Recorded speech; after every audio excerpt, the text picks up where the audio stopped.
안녕하세요 신협 구독자님들, 조선일보 김지섭 기자입니다. 네, 오늘은 2023년 새해에 달라지는 것들 시리즈의 마지막 3탄을 전해드리는 날인데요. 복지와 청년 정책의 변화에 대해서 말씀드려 보겠습니다.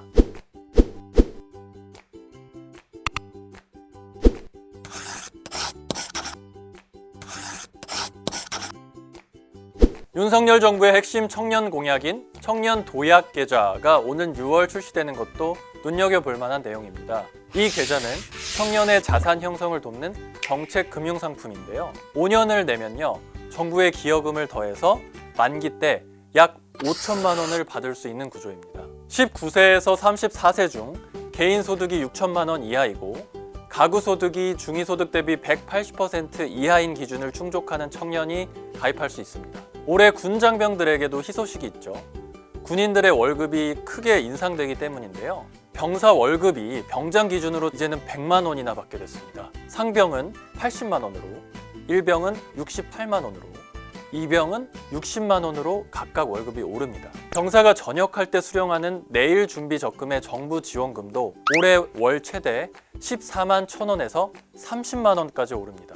병장은 월급 100만 원과 지원금 30만 원을 합쳐서 월 최대 130만 원을 받게 됩니다. 복지 부문에서 첫손에 꼽아야 할 내용은요, 아무래도 부모 급여일 것 같습니다. 심각한 저출산 문제를 조금이나마 해소해보기 위해 나온 정책인데요. 네, 올해부터 만 0세 아동에 대해 월 70만 원, 만 1세 아동에 대해 매월 35만 원을 주는 제도입니다. 현재 만 0세와 1세 아동이 있는 가정에 월 30만 원의 영아수당이 지급되고 있는데요. 이거를 부모 급여로 확대 통합하겠다는 것이죠. 2024년에는 지급액이 각각 월 100만 원, 또 50만 원까지 확대가 됩니다. 사실 부모 급여에 대해서는 실효성, 정당성 여부를 놓고 찬반 논란이 있는 만큼 여러분도 한번 고민해 보실 만한 제도인 것 같습니다.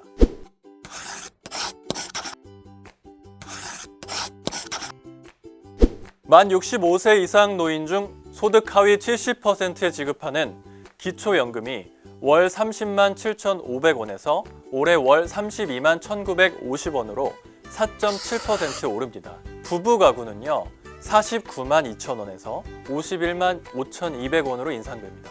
복지사업의 기준선인 기준 중위소득이 인상돼 올해는 저소득층 지원액도 올라갑니다. 중위소득 대비 30% 이하 가구에 지급되는 생계급여 최대액은 4인 가구 기준 올해 월 153만 6,324원에서 162만 289원으로 5.5% 증가합니다. 1인 가구는 58만 3,444원에서 62만 3,368원이 됩니다. 올해 상반기부터는요, 저소득층의 의료비 부담을 덜어주기 위한 재난적 의료비 지원 대상 질환이 입원 혹은 외래 6대 중증 질환이죠. 암, 뇌혈관 질환, 심장 질환, 희귀 질환, 중증 화상, 중증 외상이죠. 여기에서 미용, 성형 등을 제외한 모든 질환으로 확대가 됩니다. 상한 금액도 연 3천만 원에서 5천만 원으로 상향 조정됩니다.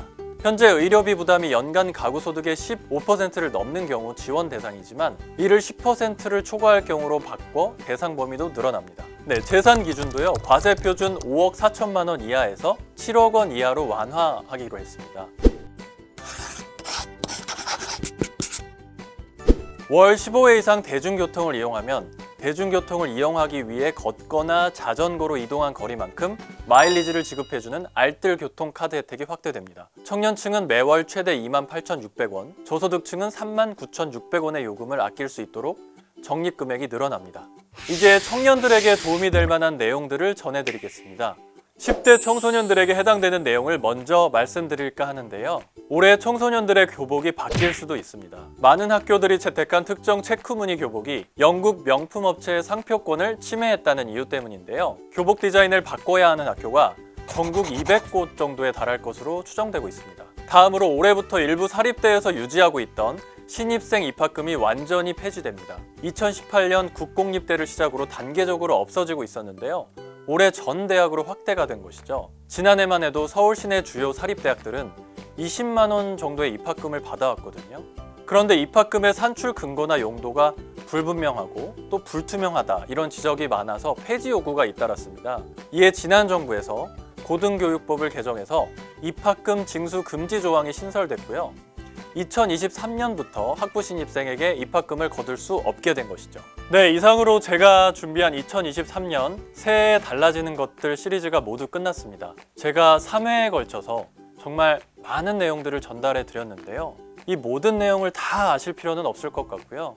본인에게 해당되는 내용 중심으로 잘 메모해 두시고 자세한 내용을 알고 싶으시면 인터넷에서 추가로 확인해 보시는 게 좋을 것 같습니다. 네, 그러면 저는 다음 시간에 재미있는 경제 산업 소식을 들고 여러분을 다시 찾아오도록 하겠습니다.